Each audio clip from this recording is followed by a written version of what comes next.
All right, let's get started. And this is the workshop for legislation of SB 157. We're going to start off with, again, this is a little different than we've obviously done in the past. This is only what this first couple workshops we've done after the new legislative change. So we're going to start off with public comment. This is public comment not related to SB 157 because we're going to have another public comment right afterwards talking about all those statutes. So this is public comment not related to SB 157. Anybody? Didn't think so. North, can you go ahead and make the statement we need for online to see if we have any online comment? Provide public comment via telephone, call 669-444-9171. Enter webinar ID 848-1660-3446, followed by passcode 196670.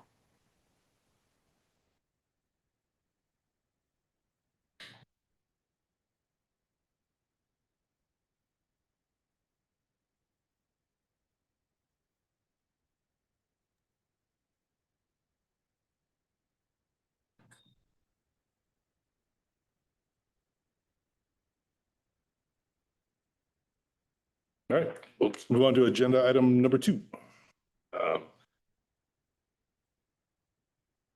Again, this is only, to make clear, we're trying to keep SB 157 separate from everything else because we understand this is going to be a contested matter to go into the regs, more contested probably than all the rest of the regs combined. So I'm going to try really hard to keep this separate and actually even keep this separate when I submit it up to LCB. Again, it's only five regs. It's actually relatively short, just like SB 157 is relatively short.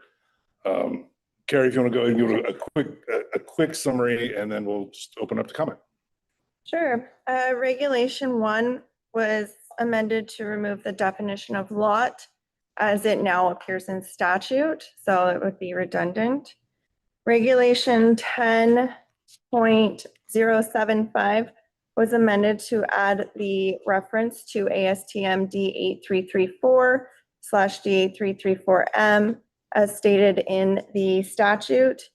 11.030 removed specifics such as chain of custody or is adopted by reference and just references ASTM D8334 in whole to align with the statute. And 11.050 was amended to align with ASTM D8334 per the statute. 11.070 is the same as 11.030 as it just removes specific examples of the standard and references the standard as a whole. It also references the 60-gram composite collection, which the 20-gram sample would be collected from. And I'll turn it back over to Michael Miles. I'm about to open up for a comment. We definitely appreciate the people sending written comments. If you're just making oral comments, I really recommend you submit a written comment just so we have an idea of what you're thinking about for any changes. But let's open up. Anybody who wants to come up, start first. I know every one of you are going to say something at some point. So.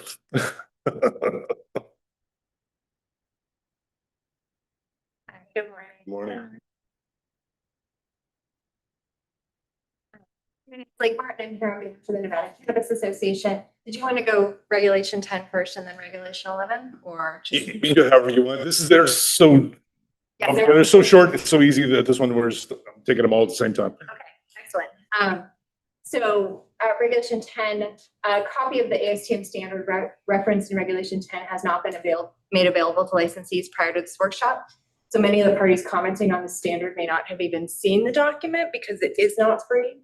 So ASTM, as the letter from David Valancourt indicated, will make a copy available if requested by the CCD, but it has to be the CCD to reach out.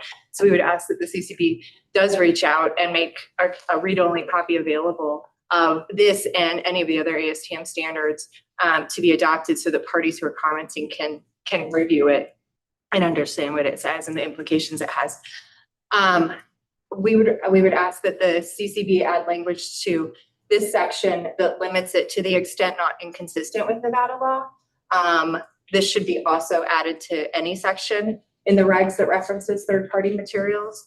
Better yet, in our view, would be to incorporate the provisions that the CCB wants licensees to follow in the NCCRs themselves, so that licensees have one comprehensive body of rules to learn and follow.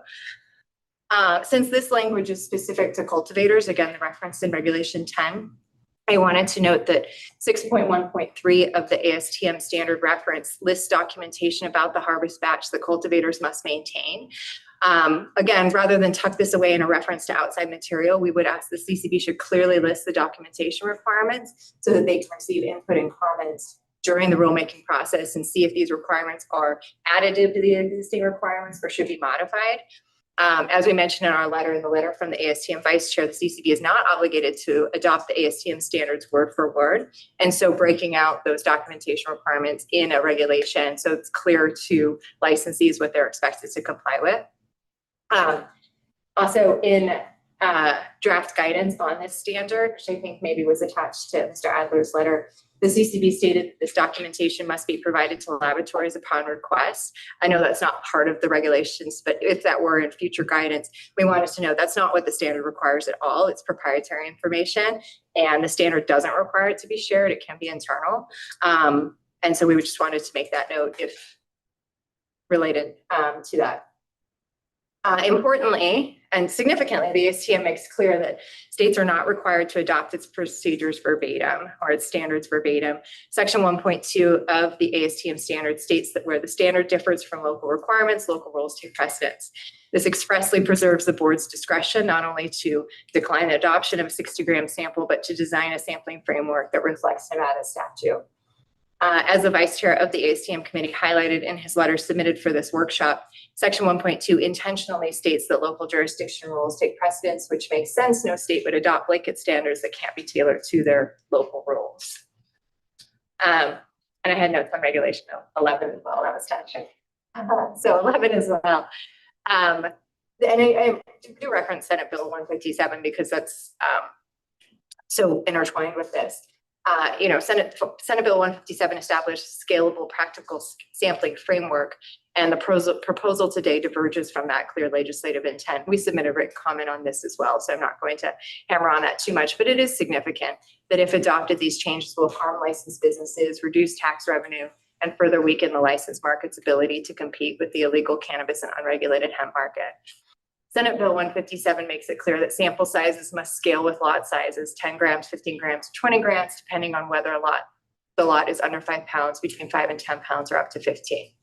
And nothing in Senate Bill 157 requires a 60-gram sample. The ASTM standard reference in the statute doesn't require the CCB to adopt a sample.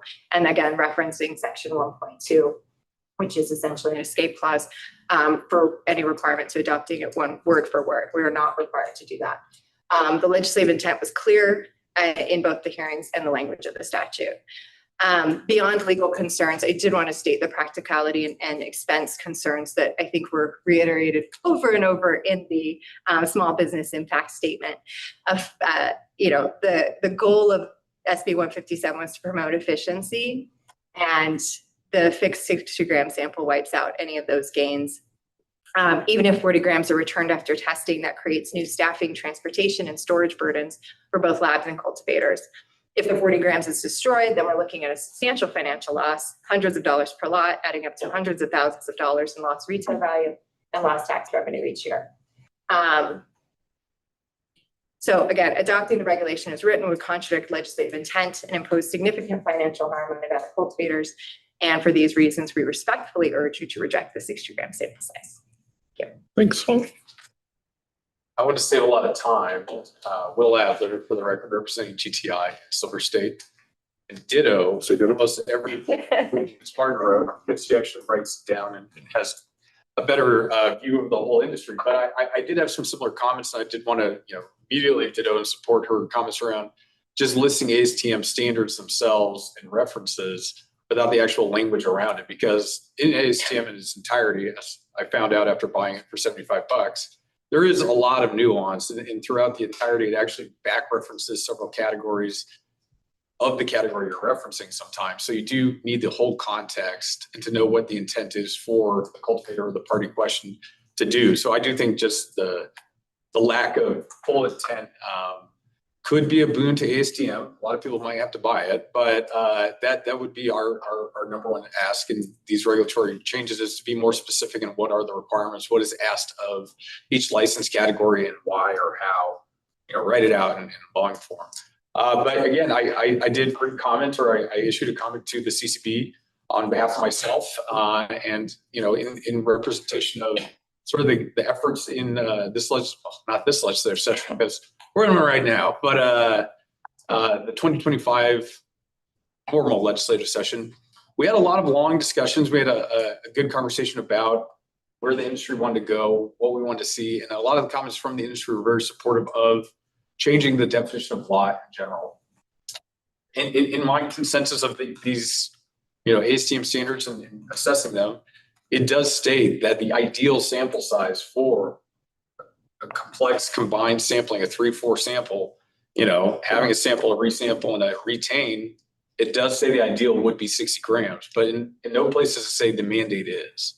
So I do think a two-part standard could work, where you could say, Nevada law allows you to collect as little as what is in the bill, and to say the ideal sample is 20 grams per section, 60 grams total. That's fine. I think that is totally fine, and it should be stated as such, because scientific standards might require some labs to sample more when it comes to a 15-pound lot size. I think that should be up for the lab to determine, and it should have the discretion to do such. I mean, I've been through a lot of cultivations. I used to work with a lot of labs. I know not every sample is the same. Some places are far more organized and will actually get a trade out for you. Some places you're picking from a bucket, right? But I do think having that variability in sample practices should be available to labs, but maybe you could do both. And if not, I do understand some of the reference points and some of the direction for this, but the intent was not to increase the small cultivators who might want to stay at 5 pounds and their current pull size, because that was a big fight back in the day. And it was a big fight for, should we mandate that labs have to take more? And we end up saying we were going to mandate the minimum, because we end up in a lab where people are actually skimming to leave just a half a gram more to say they were a better puller than the other lab, right? So I think we end up with a minimum standard. And I tried to keep that mindset in the writing of SB157. I did not want people to cheapen the standard, and I wanted to set that minimum bar. I did not think we had to, upper cap it, but I was mindful of those conversations before where people didn't want excess grams taken, because if you take it for retain or you take it for retesting, it does not come back. I do not want it if it's left my custody and gone to a lab and then it comes back. I see almost zero cultivators actually take back that gram weight. So that was the intent of the bill, was to try and minimize any downstream impacts, to scope it to an appropriate Nevada size.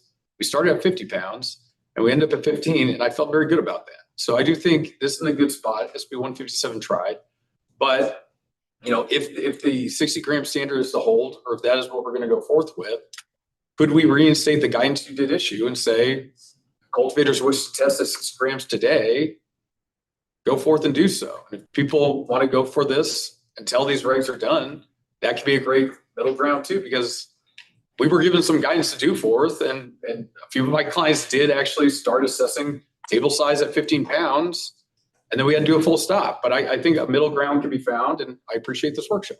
So that was my comment, and ditto links, appropriate numbers. Thank you. Thank you.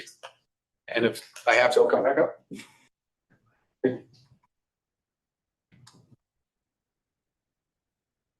Any other public comment in the South?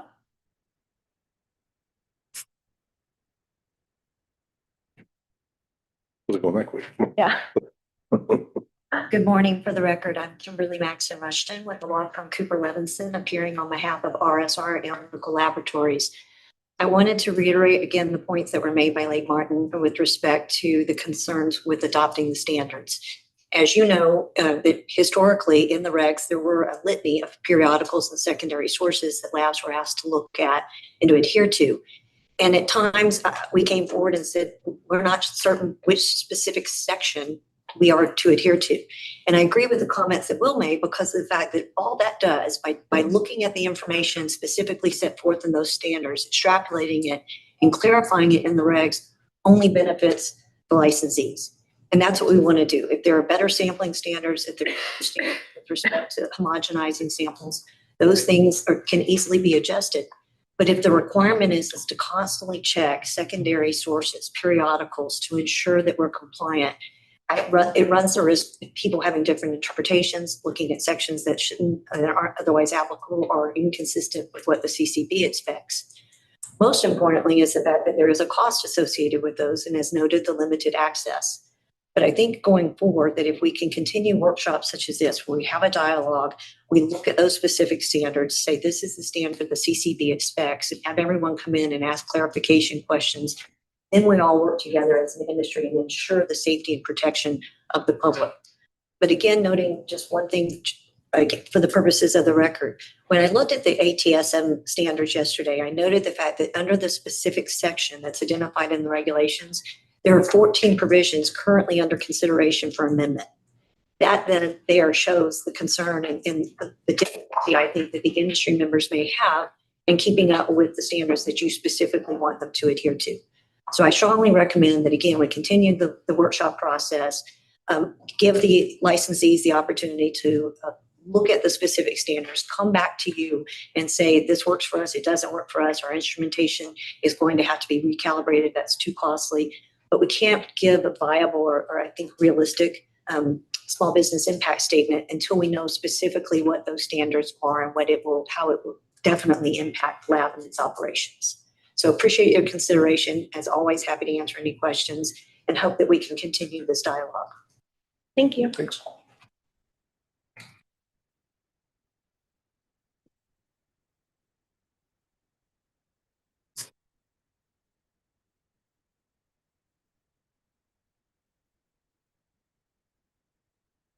Good morning. Good morning. Adam Bolton on behalf of 374 Labs, G3 Labs, MA and Associate, ERC, ERP LLC, NB Can Labs, DPL Nevada LLC, DGPath Labs, and also RSR as well. Signed off with the brief. So as you guys have seen, we submitted a 53-page brief on the issues, scientific, constitutional, and all the issues that need to be addressed with SB 157. So I'm not going to spend 2 hours going over the brief and explaining it because that would be a waste of time. Yep. But I highly recommend that the CCB and the people making the decisions here really delve into and look at the brief because that took an exorbitant amount of time for my office and everyone involved to put that together. And I think it highlights the issues that need to be addressed and all the problems we have. So I do want to talk about a couple of those today.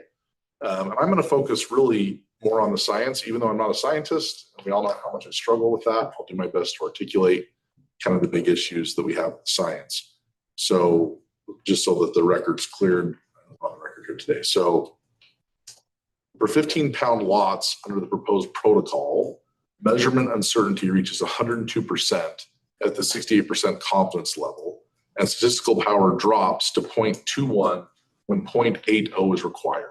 This is very important for those, again, I was working with other people and statisticians and formulating and understanding that. What this basically means is if we enact 157 without the proper regulatory oversight and an inclusion of proper regulations, what does that mean? It means that we will have no statistical viability here in Nevada. That is the truth. It's the mathematical certainty. There's no question about it. And so when you work through the mathematics, you must sample 0.88% of each lot in order to achieve the confidence level that we need here in the state. And so in order to remain constant as lot sizes increase, you must also increase the amount of testing. It's just scientific truth.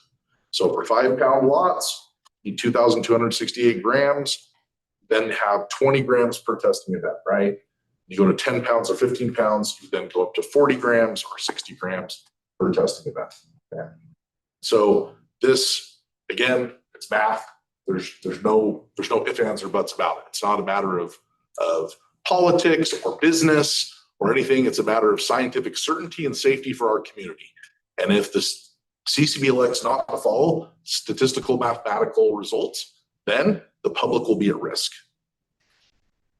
I'm going to talk briefly about some of the risk that we're dealing with. So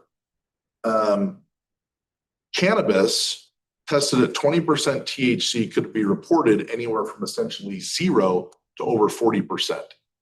So you could have somebody that's buying a product. I mean, right now we have very good testing, very good certainty. And so if we get rid of the statistical oversight, now all of a sudden you have someone buying product that is advertised that it's 20% THC and instead it's 40%. And the medical ramifications from that, because people take it for medicine, can absolutely be astronomically damaging to those individuals. Okay. ISO IEC 17025 states that measurement uncertainty exceeding 50% renders results scientifically unreliable. And what's proposed right now is that 102% isn't testing, we're just randomly generating numbers. It's also going to create a major problem when you go to try to retest it. So if you have a problem and you say, hey, lab number 1, we want lab number 2 now to retest it, you're almost always going to get a different result. I don't even know how you do retesting without addressing this issue. Let's talk about aspergillus detection failure. With homogenized 20-gram samples, testing catches only about 12% of contaminated batches. 88% will pass undetected. So again, you're creating a massive public health problem if we don't address the math behind testing.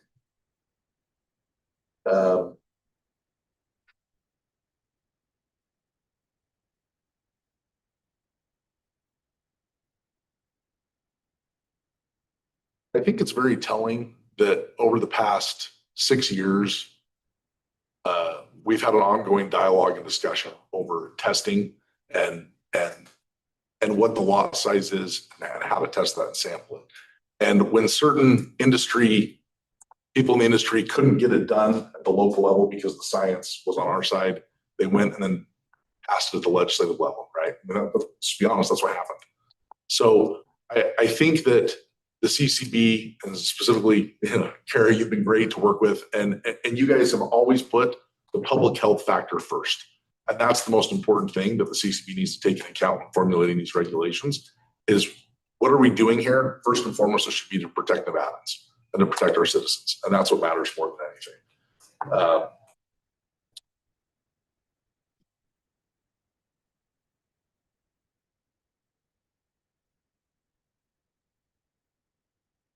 With the upcoming implementation of 152, I know that we're here to talk about 157, but I do think it's important to put on the record today because as I've told you guys, I won't be there tomorrow. I've got a Ninth Circuit role I got to go to, so I'll be there tomorrow.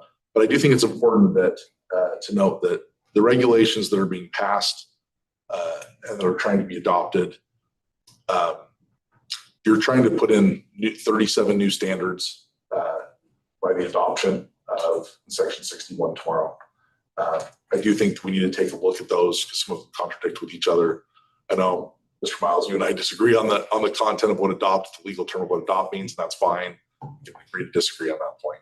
But I do think we need to take a hard look at what's being proposed to be passed tomorrow. And then also in regards to 157, I do recommend that we strongly look at the brief and everything we submitted. If you have any questions for me, I'm happy to answer any questions you guys have. Because again, it took a lot to put all that stuff together. So that. Thank you.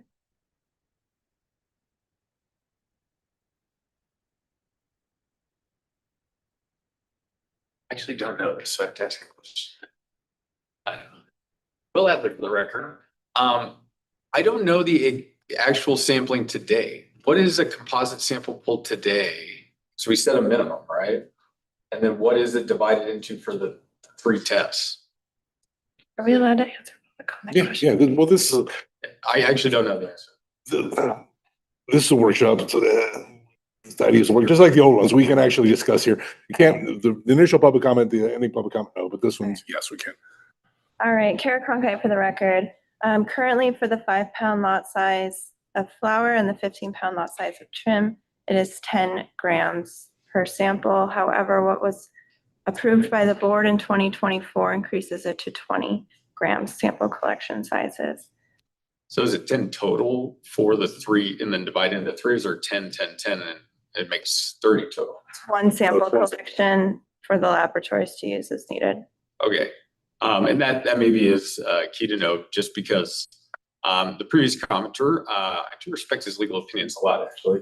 I didn't like the statement that it was stated that, you know, there is no safe sampling, there's no safe testing today, and it is impossible to find a safe matrix or even a 5-pound sample if it's less than 20 grams tested in the full test, and then you have the full data. But today we're taking a 10-gram poll and dividing it into 3. So We're not dividing it into 3. we're just doing 10. 10. It's 10 gram sample size. Yeah. Okay, because we've had a decade of sampling and maybe half the amount of what was publicly stated as And I don't not the minimum for safety. And I think that's, want to say too real quick, I don't think he meant well, 20, 40, 60 is split up into thirds. He means 60, 120, 180. yes. And then But those are the specific sample sizes as the 20, 40, 60. as I will publicly state, and maybe nobody else will on the record here, I am a smoker of cannabis in Nevada and proud of it. And I'm perturbed to hear that maybe for 10 years, I've been purchasing products in the state that are now declared tested at an unsafe level, which I think is completely asinine, because Nevada does such a very good job at testing. I truly believe we are the gold standard still. I see other states and they abandon their microbial counts. They poop on all of the other things. I'll put it very politely. And I'm really proud of what we do here. And I think we have really quality products. So I just don't want it said publicly that in no way is testing at 10 grams not sufficient for cannabis, because we've been selling it for 10 years in the state that way. And we should be really realistic about that. And we've done a very good job of it. We've aligned with the ASTM standard, already said that. So we can align with it again and kind of modify it. But my comments are much the same. I do think if we want to have a higher standard, we should say that. The ideal standard should be listed. But I did try and keep the old Nevada way when writing SB157. Thank you. Yeah. Any other public comment in Las Vegas? Going once? Nothing? All right. All right. Going once, going twice, it's done. We got any online comment or telephone If you- comment there? If you wish to provide public comment, dial *9 to raise your hand if joining by phone, or click the raise hand icon if joining via Zoom. There is no online comment. All right. In that case, we'll close out agenda item number 2 and go to agenda item number 3, which is, again, open public comment, not with respect to SB 157, but anything else you want to talk about? All right, we have nothing down in south. How about online? If you wish to provide public comment, dial *9 or click the raise hand icon. There is no online comment. All right, no comment. And then going to 4, which is adjournment. Thanks you very much. Again, massively appreciate everybody showing up and coming to these things, as we always do. We can't draft the regs without your guys' input and support. So thanks again.